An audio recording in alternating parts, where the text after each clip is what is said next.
আসসালামু আলাইকুম। 8x⁴ - 2x square এই স্কোয়ারকে উৎপাদকে বিশ্লেষণ করুন।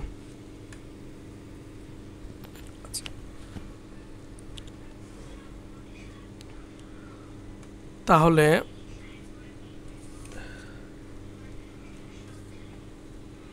প্রত্যেকের ভিতরেই কিন্তু 2 আছে, মানে 2 দ্বারা ভাগ করা যাবে, এবং এক্স স্কোয়ার আছে, মানে সর্বনিম্ন পাওয়ার হচ্ছে 2।